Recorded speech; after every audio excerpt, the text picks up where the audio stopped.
وَأَوْفُوا بِعَهْدِ اللَّهِ إِذَا عَاهَدتُّمْ وَلَا تَنقُضُوا الْأَيْمَانَ بَعْدَ تَوْكِيدِهَا وَقَدْ جَعَلْتُمُ اللَّهَ عَلَيْكُمْ كَفِيلًا إِنَّ اللَّهَ يَعْلَمُ مَا تَفْعَلُونَ.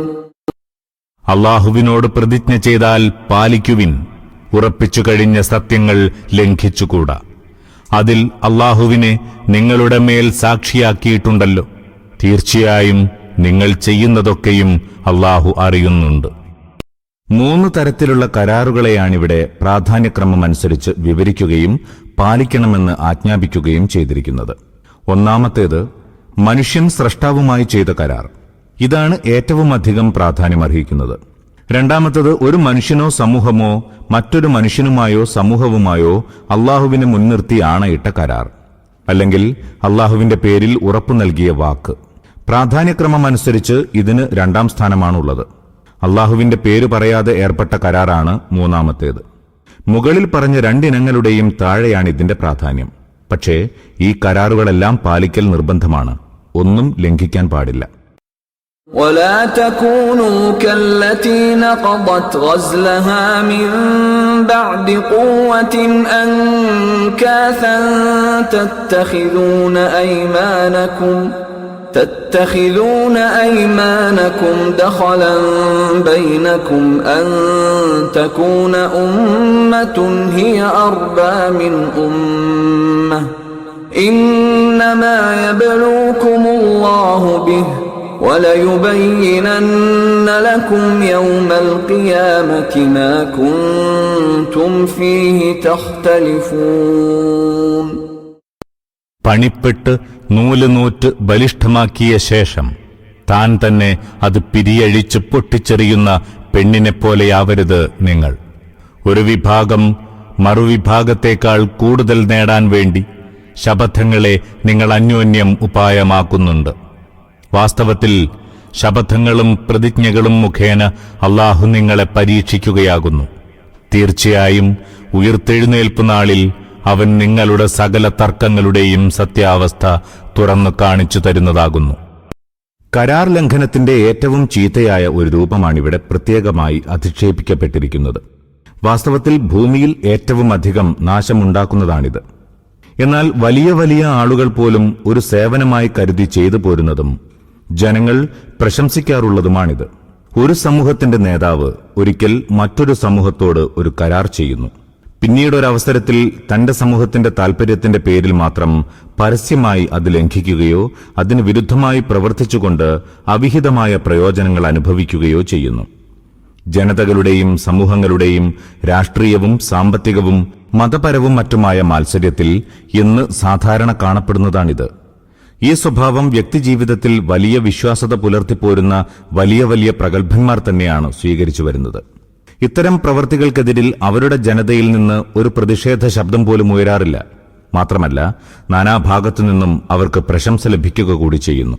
ഇത്തരം വഞ്ചനകൾ നയതന്ത്രത്തിന്റെ പൂർണ്ണതയായിട്ടാണ് ധരിക്കപ്പെടുന്നത്. ഇതേപ്പറ്റി ഓർമ്മിപ്പിച്ചുകൊണ്ട് അല്ലാഹു പറയുകയാണ്, ഓരോ കരാറും കരാർ ചെയ്യുന്ന വ്യക്തികളുടെയും സമൂഹങ്ങളുടെയും സ്വഭാവവും വിശ്വാസ്യതയും പരീക്ഷിക്കുകയാണ്. ഈ പരീക്ഷണത്തിൽ പരാജയപ്പെടുന്നവർക്ക് അല്ലാഹുവിന്റെ കോടതിയിൽ നിന്ന് തങ്ങളെ രക്ഷപ്പെടുത്താൻ സാധ്യമല്ല.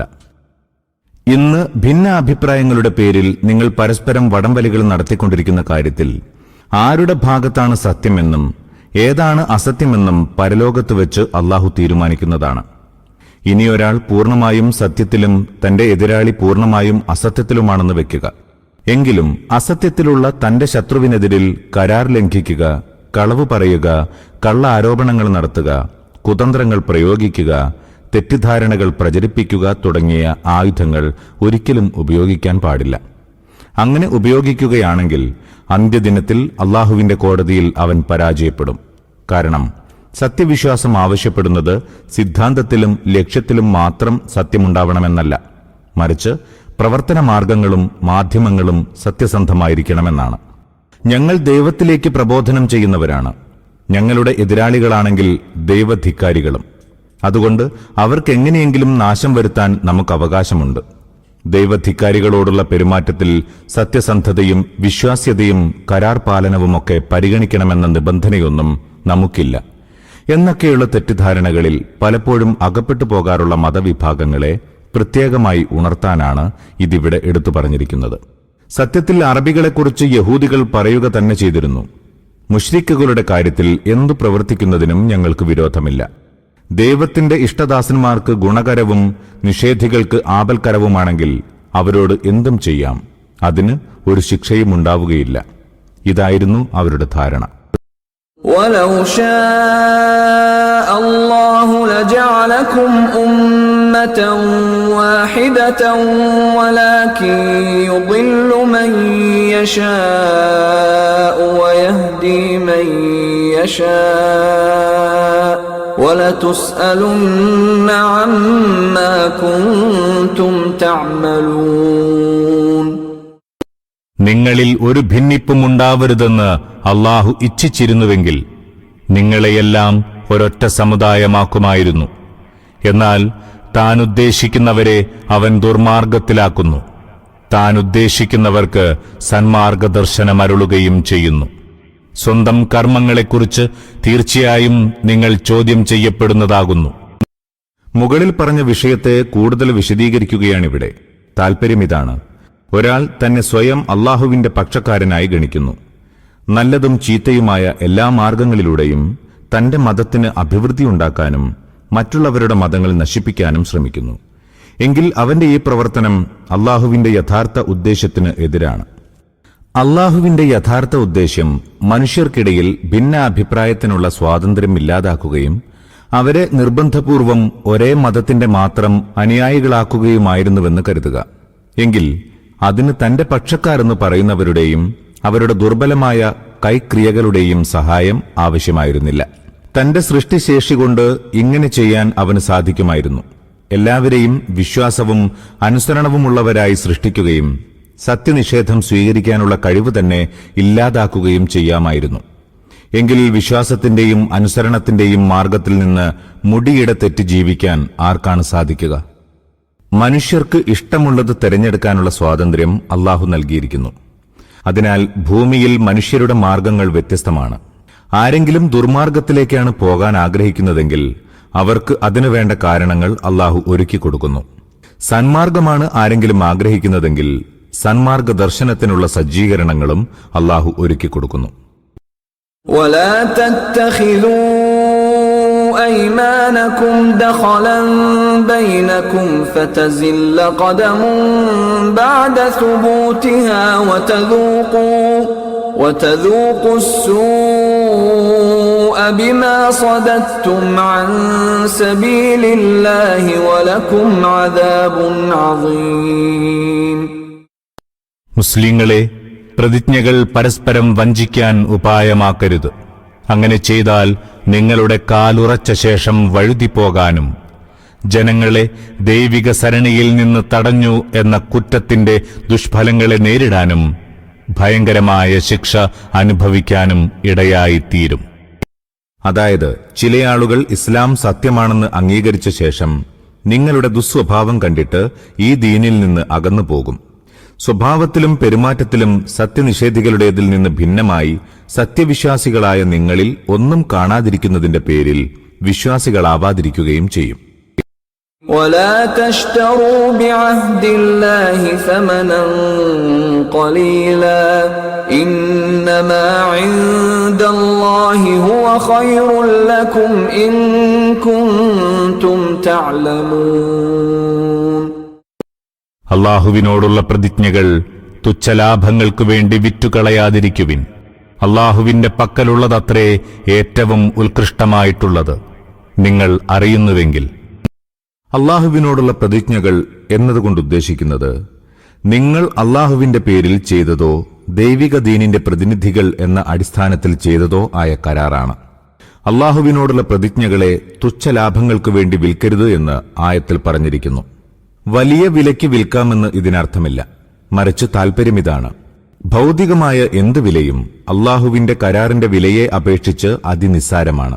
അതിനാൽ ഈ അമൂല്യമായതിനെ താണതിനു പകരം വിൽക്കുന്നത് എന്തുകൊണ്ടും നഷ്ടക്കച്ചവടമാണ്.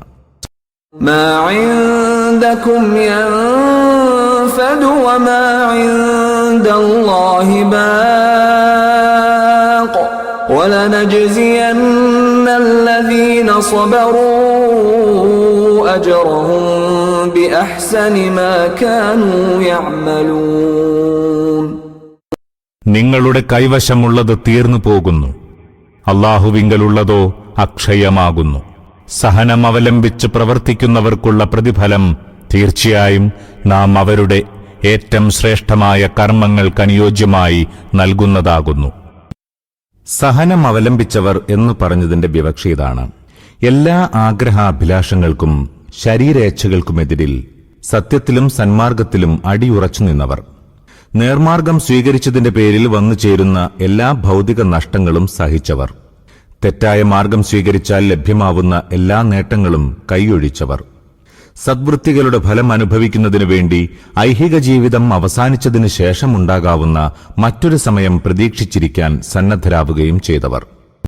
من عمل صالحا من ذكر أو أنثى وهو مؤمن فلنحيينه حياة طيبة ولنجزينهم أجرهم بأحسن ما كانوا يعملون.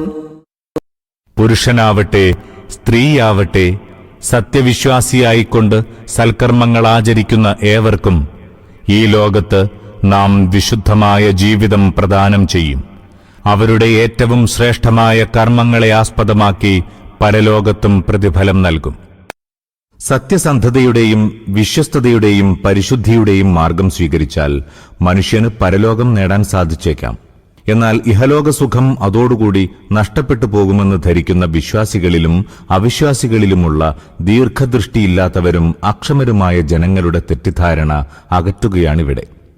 അല്ലാഹു പറയുന്നു, നിങ്ങളുടെ ഈ ചിന്താഗതി തെറ്റാണ്. ശരിയായ പ്രവർത്തന മാർഗം സ്വീകരിക്കുമ്പോൾ പരലോകം മാത്രമല്ല നേടാൻ കഴിയുക, മറിച്ച് ഇഹലോകവും നേടാൻ കഴിയും. വിശ്വസ്തതയും പരിശുദ്ധിയും ആത്മാർത്ഥതയും പുലർത്തുന്നവരുണ്ടല്ലോ, അവരുടെ ഐഹിക ജീവിതം തന്നെ വിശ്വാസ്യതയില്ലാത്ത ദുർവൃത്തരായ ആളുകളുടെ ജീവിതത്തെ അപേക്ഷിച്ച് ഏറ്റവും ഉത്തമമായിരിക്കുമെന്ന് വ്യക്തമാണ്. തങ്ങളുടെ സവിശേഷമായ സ്വഭാവ ഗുണങ്ങളും പരിശുദ്ധമായ സമ്പ്രദായങ്ങളും മുഖേന അവർക്ക് ലഭിക്കുന്ന ശരിയായ അന്തസ്സും പരിഗണനയും മറ്റുള്ളവർക്ക് ലഭിക്കുകയില്ല.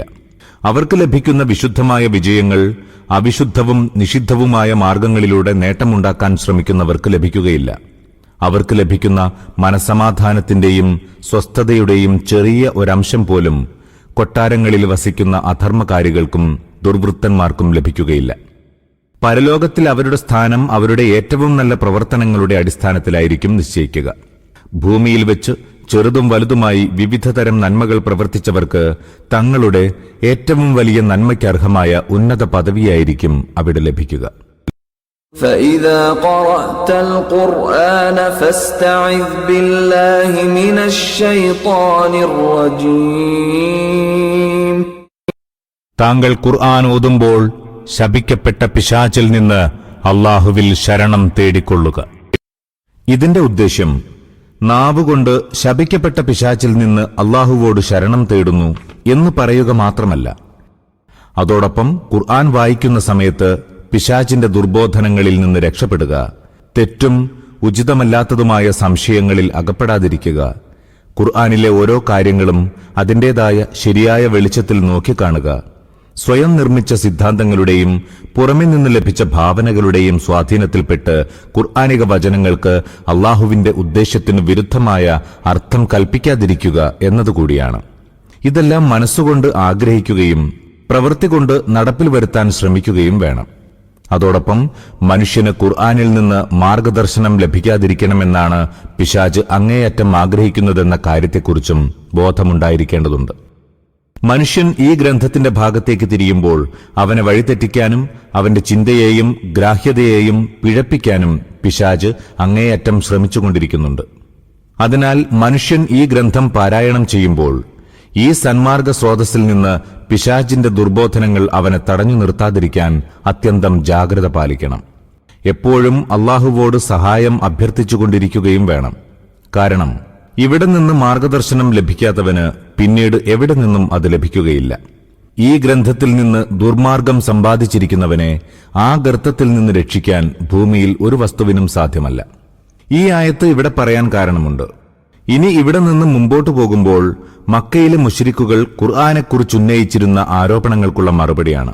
അതിനു മുമ്പ് ഒരു മുഖവുര എന്ന നിലയിൽ പറയുകയാണ്, പിശാചിന്റെ ദുർബോധനങ്ങളെക്കുറിച്ച് ജാഗ്രത കൈക്കൊള്ളുന്നവർക്കും അതിൽ നിന്ന് രക്ഷപ്പെടാൻ അള്ളാഹുവിൽ അഭയം പ്രാപിക്കുന്നവർക്കും മാത്രമേ ഖുർആനിനെ അതിന്റെ പ്രകാശത്തിലൂടെ നോക്കിക്കാണാൻ സാധിക്കുകയുള്ളൂ. എന്തുകൊണ്ടെന്നാൽ ശരിയായ രൂപത്തിൽ ഖുർആനിനെയും അതിന്റെ ആശയങ്ങളെയും മനസ്സിലാക്കാൻ ഒരിക്കലും പിശാച് മനുഷ്യനെ അനുവദിക്കുകയില്ല. ഇന്നഹു ലൈസ ലഹു സുൽത്താനുൻ അലല്ലദീന ആമനൂ വഅലാ റബ്ബിഹിം യതവക്കലൂൻ. സത്യവിശ്വാസം കൈക്കൊള്ളുകയും തങ്ങളുടെ റബ്ബിങ്കൽ ഭരമേൽപ്പിക്കുകയും ചെയ്ത ആളുകളിൽ ചെകുത്താന് സ്വാധീനമില്ല. ഇന്നമാ സുൽത്താനുഹു അലല്ലദീന യതവല്ലൗനഹു വല്ലദീന ഹും ബിഹി മുശ്രികൂൻ. ചെകുത്താനെ രക്ഷാധികാരിയായി വരിക്കുകയും അവന്റെ വഞ്ചനയാൽ അള്ളാഹുവിന് പങ്കാളികളെ കൽപ്പിക്കുകയും ചെയ്ത ജനങ്ങളിൽ മാത്രമേ അവന്റെ സ്വാധീനം ഫലിക്കുകയുള്ളൂ.